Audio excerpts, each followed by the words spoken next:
Ganda ng kalsada dito. 4 lanes.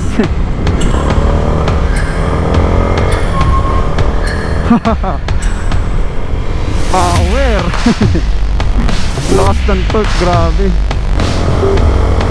Alam niyo, napakasarap talagang mag-ride dito kasi perfect yung ano dito eh, yung kalsada.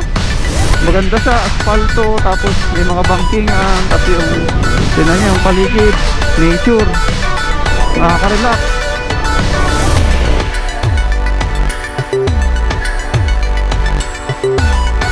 Ayan o, grabe yung bankingan. Wow, grabe, dumada pa tayo. Wow. Woo, ang sarap. Ang sarap na yung banking. Ito na guys, si sniper natin oh. Angas ano, pogi ng ano niya, ng harapan. Makakataw-hataw na tayo kasi maganda na uli yung daan oh.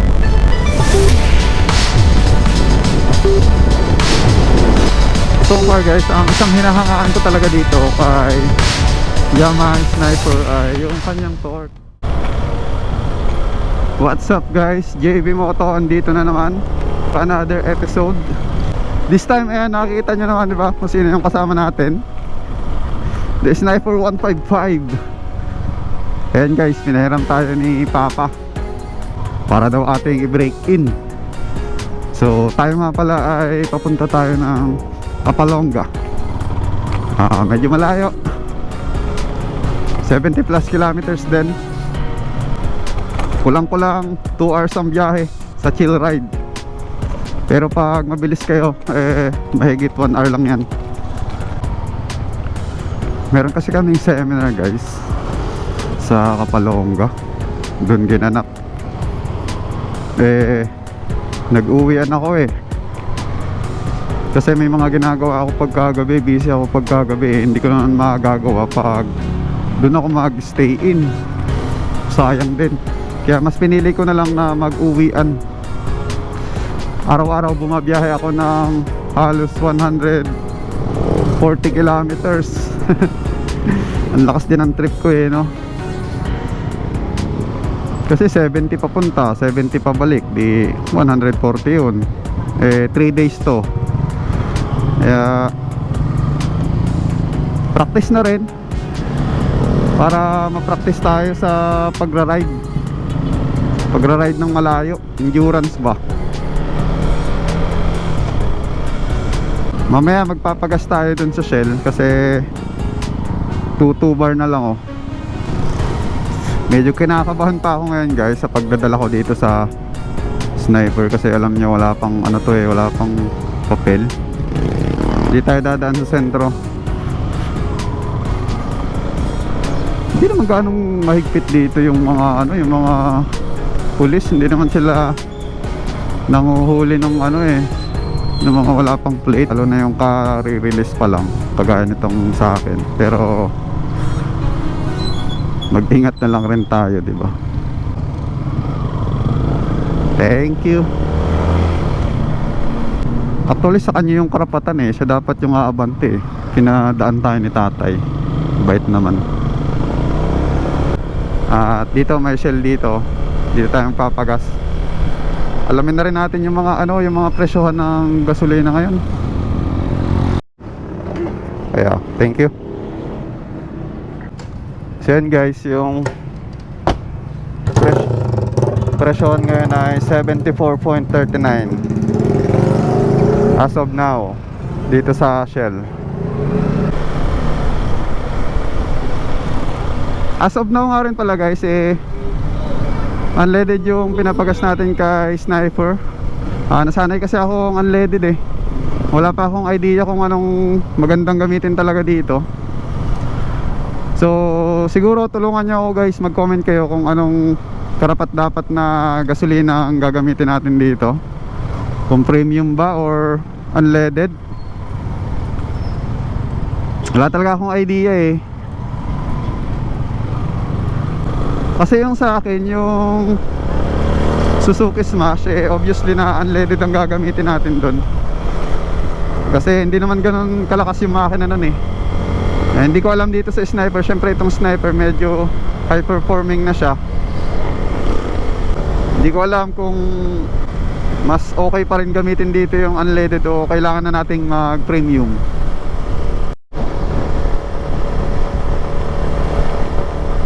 Dire-diretso na tayo sa Kapalonga. Siguro dadating tayo mga ano, alas 8 na. Alas 8 na ng maga. Chill ride lang tayo ngayon ha. Kasi alam nyo na, break-in pa lang tong Sniper. Wala pa siyang 500 odo. Nasa 283 pa lang. Pero malapit na. Siguro pag balikan ko dito sa Kapalonga, malapit na yan. Malapit na mag 500. Kasi 140 nga to eh, balikan. Enjoy na lang natin yung kalsada, di ba? Since ito ay break-in ride ng Sniper 155. Halos di ko nagagamit yung ano eh, yung 6 gear. Tingnan nyo, lagi ako naka 5th gear lang oh.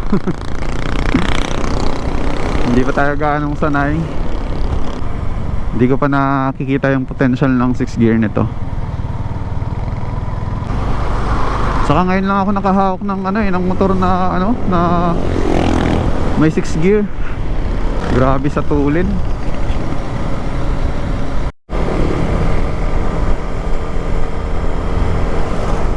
Dito may pantay na daan.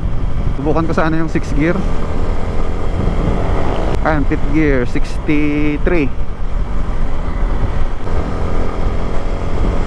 Hindi tayo makakapag 6 gear dito. Daming sasakyan. Saka malapit na tayo dun sa sentro ng ano, Talubatib. Dito na nga pala tayo sa Talubatib, Barangay Talubatib. Dito na tayo guys sa may rotonda. Rotonda ng Barangay Talubatib. Ayan o, Manila, 320 kilometers. Layo din pala dito ng Manila. Oras na nga pala natin, mga 7:20 na. Ganda ng kalsada dito. 4 lanes. Isa to sa kagandahan dito sa probinsya namin eh. Ang ganda ng mga kalsadahan dito. Hindi nga lang na-appreciate no mga ibang ano no mga ibang motovlogger. Hindi nila kasi nadadaanan tong probinsya namin pag pumupunta sila dito sa Bicol. Kaya minsan lang ma-vlog. Doon kasi sila dumadaan sa kabila sa Andaya Highway. Pag nasa may ano na sila, Santa Elena, mas ano kasi doon, mas mabilis ang biyahe. Shortcut yun eh, papuntang Bicol. Eh kung dito ka dadaan sa probinsya na, medyo matatagalan yung biyahe mo. Pero papalit naman nun, syempre yung magandang daan. Dito na tayo sa may part ng kurbadahan.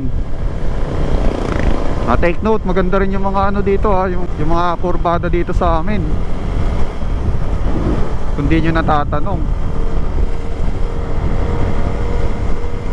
Oops, medyo lumalampas tayo sa limit oh. Nagsi 70 tayo. Siguro mga 60-60 lang tayo dito talaga ngayon. Saka hindi ako sanay magpatakbo ng ganun kabilis ah. Hanggang 60 lang talaga ako dun kay smash ko eh. Saka hindi sa atin tong motor. Baka masave lang pa natin. Huwag naman sana. Ito guys, so unang kurbada oh. Hindi naman ganun katalim. Tama lang. Pero soon magpa-practice tayo dito. Kasi dito talaga maraming kurbada. Gusto ko rin kasing ma-develop yung aking ano, banking skills. Pero as of now, wala pa tayo. Zero knowledge pa tayo dyan. Hindi pa ako marunong bumanking talaga. Itong motor marunong, pero akong driver hindi pa. At yun ang skills na dapat nating ma-develop ano. Kahit hindi naman yung sobrang dumada pa na ano. Yung konting ano lang,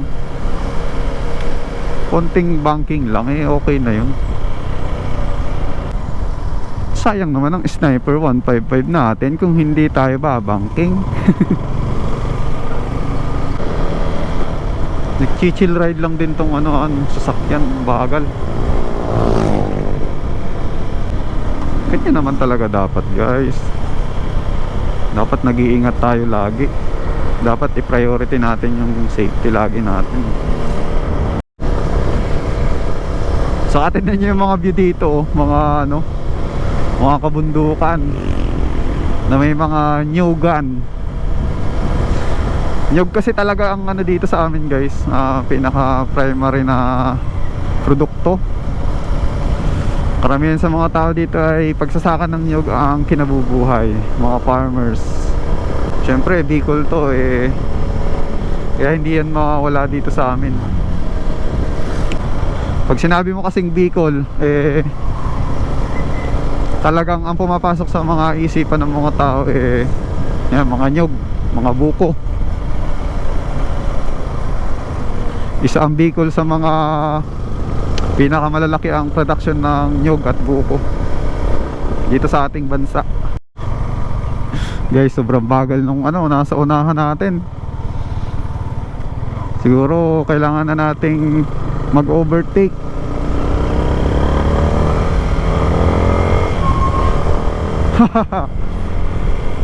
Power. Lakas ng torque, grabe. Yun yung isa sa napapansin ko dito at isa sa nagugustuhan ko rin guys, yung torque nya. Wala kang problema sa overtaking. Kagaya nung ginawa ko kanina, di ba? Wala tayong buwelo, tapos basta lang tayo bumirit, pero may power pa rin siya. Enough pa rin yung power nya, no, para mag-overtake. Nakakatuwa guys pagka ganun ang motor nyo. Eh no, birit natin ng konti. Wala nang ano. Grabe, nagsi-70 oh, sa 5th gear. Ayan, straight naman, straight. Grabe, nagsi-70 tayo. Wow. Wow, 78. Grabe, 5th gear. Tama na, tama na. Tama na, break in lang tayo. Break in pa tayo. Huwag natin kalilimutan, nasa break in period tayo. Nakakalimot-limot ako eh. Kasi na ano ako, natetemp ako sa lakas niya.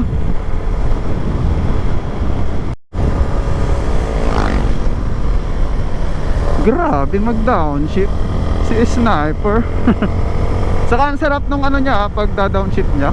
Napaka relax lang. Hindi masyadong na-stress ang makina.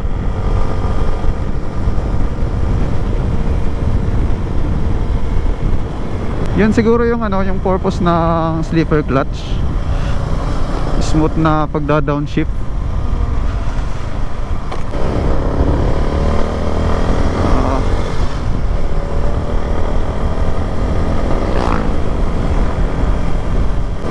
May mga ano dito, buha-buhangin, nakakatakot.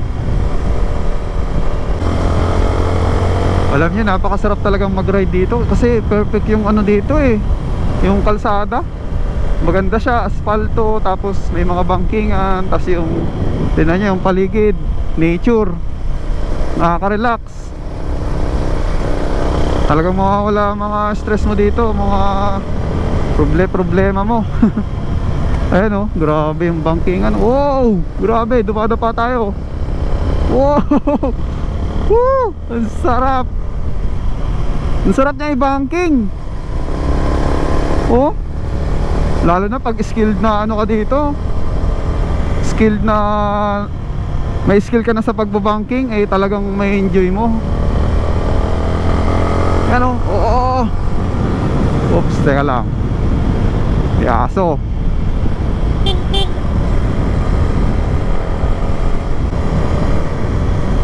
May sniper din dito guys. Hindi ko lang alam kung anong sniper yan. Yung itim yata. Kapareho din itong atin, kaso yung black. Sa pagkaalam ko yung black, ano siya eh, yun yung pinaka premium na version ng sniper. Dalawang version pala kasi talaga yung ano, yung sniper. Meron sila nung may ABS, saka meron nung walang ABS. Itong kulay na cyan blue, kagaya nitong sa atin, eh standard siya, wala siyang ABS. Then yung black naman, yun yung may ABS. Standard lang yung pinili natin kasi sobrang mahal na nung ano eh, nung may ABS. Nasa 140 40 plus yata kung di ako magkakamali. Pero sulit naman yun guys, talagang for safety yun. Kasi pag nagra-ride tayo guys, hindi natin minsan maiwasan na biglang rumeno, lalo na sa mga gantong klaseng kalsada. Oh, wow, kita nyo, lakas ng overtaking power nya. Naka 4th gear ako. Yun o, tignan nyo yung ano, kaliwa natin, ganda. Paraiso. Yan, tignan nyo, may 4 lanes na naman dito. Gagawin na yata itong 4 lanes eh. Tignan nyo, oh, nasa kalagitnaan to ng bundok ha, pero 4 lanes. Ayan pa, may mga ano pa, pedestrian kompleto. Tsaka yung mga markings nya oh.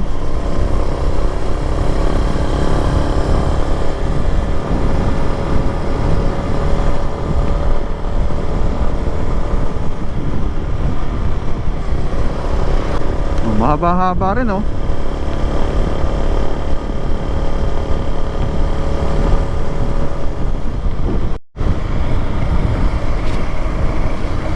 Saka alam nyo guys, isa sa mga nagustuhan ko dito pag nagra-ride ako dito sa may banda dito, eh pag umaga sobrang lamig niya, para kang nasa ano, Sagada. Tapos minsan yung mga pag nakikita pa sa may tabing ano, kalsada. Eh kaso ngayon medyo ano na yata tayo eh, tanghali na tayo, mag-aalas 8 na, kaya wala na tayong nakikitang pag ngayon. Pero siguro kung napaaga-aga tayo, ayan, naabutan pa natin. Gaya nito guys, oh, hinto natin. Wow. Oh, di ba? Ganda ng Nyugan, oh. Ang ganda ng view dito ah. Parang sarap tumambay-tambay dito ano pagkahapon. Tignan nyo naman oh. Kompleto naman ah. Meron na kayong ano, meron na kayong mauupuan. Ayan oh.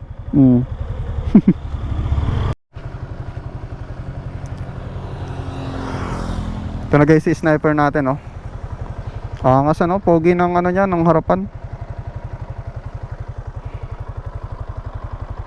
Bagong bago pa. Oh. Kaya pag nagka-sniper kayo, bigla kayong pupogi eh. Ang pogi naman niya kasi talaga. Ako ipuging-pugi rin. Yung itsura niya eh parang ano, parang pang MotoGP. Yun yung vibe niya. Para akong MotoGP racer dito pag gamit ko eh. Sana nga lang ano, magkaroon ng mga ano, yung mga nagtitinda ng kape dito sa may banda dito, kasi ang sarap magkape pag maga dito eh. Ang lamig, para kang nasa yung mga probinsya na matataas na lugar, parang Atok, Benguet, parang ganun. Dito guys, pag papasok ka na ng Kapalonga ay karamihan na ng madadaanan yung daanan eh ganito na oh, mga concrete na. Yun guys, suminto tayo dito. Tignan natin tong napakagandang scenery dito. Ganda oh, panoramic view.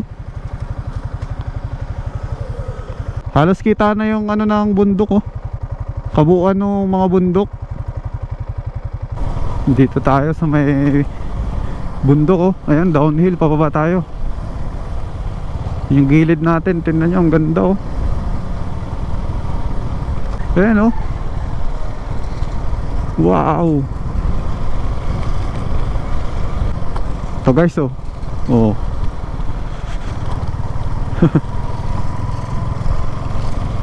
Ganda, di ba? Grabe naman downhill to. Ang haba. Tapos paliko-liko siya.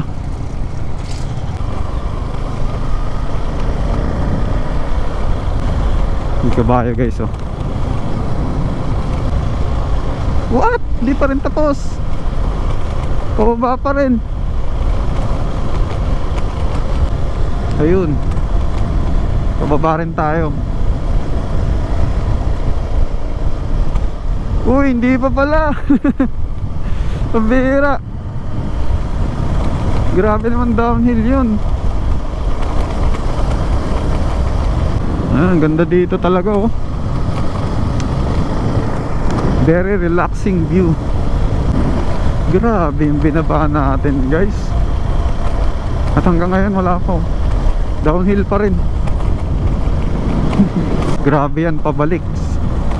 Napakahabang ahon yan. Ito na. Dito na siguro tayo. Sa baba na. Dito guys sa parting to hindi tayo makapabirit-birit na patakbo. Kasi tingnan nyo naman yung kalsada. Hindi siya pantay. Kahit na naka semento siya. Ayun alon-alon Kasi yung gulong natin guys medyo matigas. Ayun tagtag pag dumadaan ako. Nasa mga ganito puro tagtag ang inaabot ko Dapat pala chinek natin yung yung hangin niya, dapat binawasan natin kanina. Oops. May transformer Salamat naman, may espalto na uli. Ayun, nakatikim tayo ng espalto. Doon sa konkreto, wala, olats tayo dun. Sobrang tigas ng gulong natin. Sobrang tagtag. Hindi ko na-enjoy yung ride. Kung ganda sana lahat, sarap Wow. 6 gear. Dito na yata tayo sa magandang view ng rice field dito sa Kapalonga. Ayun makakataw-hataw na tayo kasi maganda na uli yung daan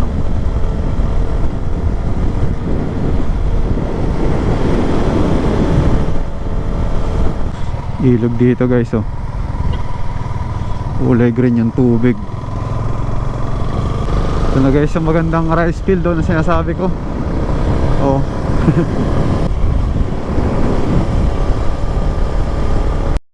Yan pa di ba? Straight na daan tapos rice field ang makikita ninyong view.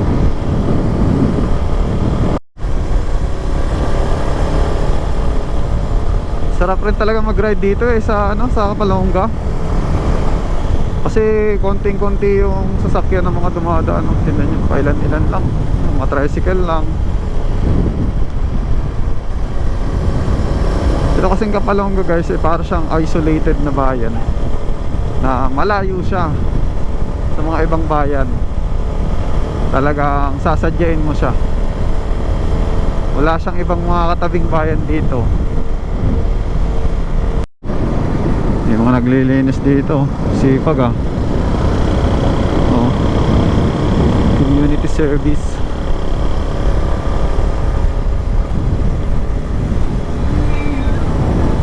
Ayun Rice Terraces. Medyo nakakaramdam pa ako ng dito sa Sniper. Hindi pa siya ganun ka smooth i-drive. Kailangan pa talaga natin siyang i-break in. Murang-mura pa siya 300 odo pa lang. Siguro mas gaganda pa yung performance ng makina nito pag na-break in. Wow, ganda dyan Parang yung nasa painting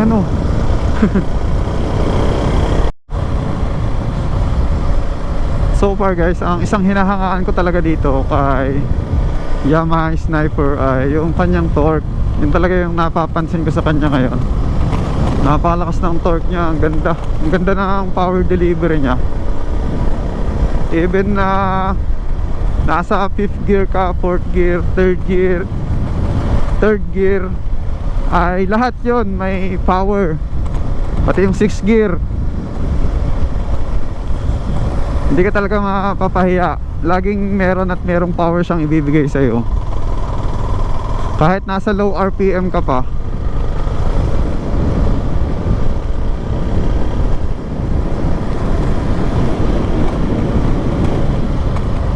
At dahil doon, yun yung nakakapagpa-relax sa kanya gamitin. Hindi mo kailangang bumelo ng bumelo lagi. Consistent yung power na binibigay niya.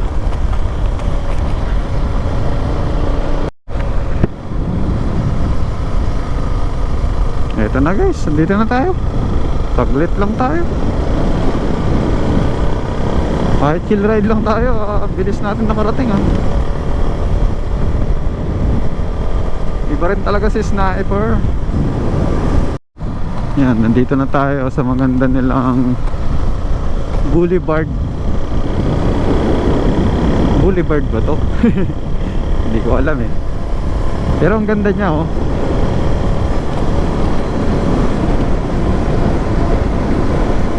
Yan yung view nyo habang nagmumotor kayo, yung kalmadong dagat na yan bago nyo marating yung sentro ng bayan ng Kapalonga. So kapag ito si Sniper ang gamit nyo, ang relax nyang i-drive, hindi sumakit yung likod ko dahil siguro dito sa upright position ng manibela nya. Ayun kaganyan lang tayo, hindi tayo dapang-dapa na masakit sa likod. Relax lang siya. Nanakit lang ng bahagya yung kamay ko. Wala kasi yung gloves natin, nakalimutan ko. So yan, nandito na tayo sa sentro ng Kapalonga. Ayan na yung nila, simbahan nila. Dito tayo kanan, kaliwa pa tayo dito kasi baryo pa yung pupuntahan natin beach pa siya. May daan dito papuntang Manila, Lucena, Santa Elena. Hindi ko pa napuntahan yung lugar na yan. Hindi ko pa nadaanan. Subukan ko kaya minsan dito daw diretso daw to. Manila, Santa Elena, tsaka Lucena. Siguro katatapos lang. Dati kasi nung mga huling daan ko dito, wala pa ito Ay, wala pa yung na yun, yung signage na yun.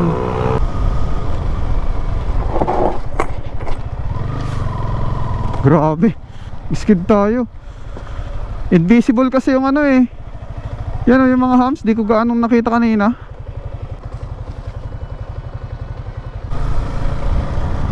Pinapalaki nila yung tulay kasi ito ang kipot nga naman hindi makadaan yung mga malalaking sasakyan.